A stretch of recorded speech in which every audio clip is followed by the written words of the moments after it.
Did the principal come to your classroom? She was in my class today. What did they say? Did she say anything? Did you give any feedback? Have you been there where the principal walked into your classroom for like a few minutes, walked out, and you are wondering what happened, how it happened, was it good, was it bad, and you want to check it with your teacher colleagues to see if they have any information on that, if they received any feedback, if they received any emails, and you are still all over the world because you're anxious and nervous about what just happened in a few minutes. Hey everyone, this is Tulika, and today in this video I will be talking about classroom walkthroughs. Yes, a lot of time principals, leaders, even teachers do walkthroughs in the classroom, and being a competent teacher, even though you have the expertise, you are an expert, the environment, the vibes make you anxious and nervous. What are they looking for? Am I doing good? Are my students, well behaved? Is everything in place? Am I missing anything? So many things all of a sudden, even though everything is in place, you start wondering that impacts your classroom walkthrough observation. So not to worry, in this video I'll be talking about what are classroom walkthroughs, why are they important, and how to do them. So what are classroom walkthroughs? Classroom walkthroughs are basically informal observation of a classroom. So it's a very brief, structured, and most importantly, non-evaluative observation, which is done by the admins, maybe the principal, assistant principal, leaders, and they do the observation, which is followed by a conversation between the principal or the leader and the teacher about what was observed in the classroom during those few minutes. The aim of the classroom walkthrough is to observe the teaching learning process in a classroom. So it's not just observing the teacher teaching, but also the students learning. It gives a strong sense of foundation, a data to the leaders who are observing about the instructional practices that are taking place in the classroom. Also about a set of expectations school-wide, if it is being followed in that classroom or not. So basically, the leader walks in the classroom with a set, focus.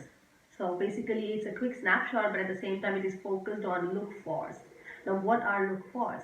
Look-fors are basically, specific expectations that you're walking in to look for. So they say the school-wide expectation is that the students are engaged in meaningful conversations. So when you're walking into the classroom, you are looking for those conversations happening in the classroom. So the leader is looking for pair share or any activity where the students are having a conversation about the content. Now, why are classroom walkthroughs important? What is the purpose behind the classroom walkthroughs? And it's really essential to have a purpose behind any classroom walkthroughs, otherwise you won't be able to gather qualitative data that will assist the school in planning improvement efforts to help students as well as the teachers grow. So the purpose behind classroom walkthroughs is to help teachers. Yes, to help teachers. A lot of times teachers don't understand the walkthroughs are not there to judge them, but to be there to help them, to see in real time what kind of effort or what kind of training or what kind of PD does a teacher need after observing the classroom. So basically it is to help the teacher with the instructional practices. It is also to see how well any particular program or set of routines or practices are well implemented in the classroom that has been adopted by the school. So overall purpose is only to grow together. Teachers grow, the students grow, and eventually the school grows. Now, how to do classroom walkthroughs? So I'll be talking about four most important and very basic practices that one can use to make these classroom observations, classroom walkthroughs meaningful and to gain a quick snapshot about the classroom. So the practice number one is to focus on learning than teaching. A teacher with time definitely becomes an expert of the content. She knows, or he or she knows the content. He or she has the expertise of the content. But what is more important is when the teacher is delivering those content, are the students able to grasp them? Are the students learning those concepts? So it's more important to see how the learning is taking place in the classroom. Because if the learning is taking well, then definitely the teaching is going well. But if there is no learning, then there is something that needs to be tweaked in about the teacher's teaching style, or technique, or strategies, or skills. Practice number 2 is to establish a clear purpose of classroom walkthroughs. For example, maybe in the beginning of the school year, the classroom walkthroughs are all about routines and procedures in place. You are checking for if the students know how to line up, if the students know how to follow directions, if there is any procedure for restroom use. So it's basically clearly defining the purpose.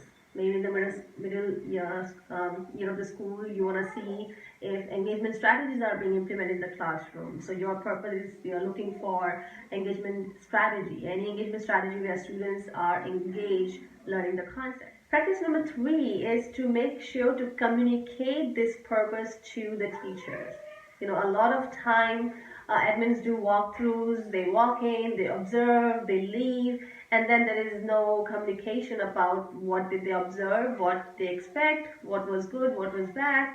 So, without any communication, without any feedback, these walkthroughs become a waste of time. And also sometimes they can make teachers anxious because they don't know if there was anything that they need to work on, if everything went well. That's why there's no communication. There could be any misunderstanding. So it's really essential to practice communicating the purpose. You can, the best way, if you really want a teacher to improve, let them know, if in your weekly meetings, that this is what they are looking for this week's classroom walkthroughs. So teachers are implementing those things that you expect. They are looking for resources, they're asking for help, and they know what you are looking for when you walk into his or her classroom. That's practice number 3. Last but not the least, practice number 4. Adopt or create a tool or use any template to observe the classrooms. A lot of time, if you just walk in, walk out of like 10 classrooms, you may not necessarily remember everything that you observe. There might be a few important points that you want to, bring attention to the teachers, or there's something that you find really good and you want to share it with other staff members. So it's really essential to have, a template or tool where you are pinpointing everything, you're writing, you're taking your notes, or just like simply yes or no, or check mark or cross mark. Was their expectation followed? Yes, no, kind of. So something that you can, have to go through with after the observations in case you don't remember exactly what you saw. Hope this video helps to you if you are not sure about the classroom walkthroughs. If you want to know more, if you're looking for any templates and you think I can help you, do not hesitate to contact me.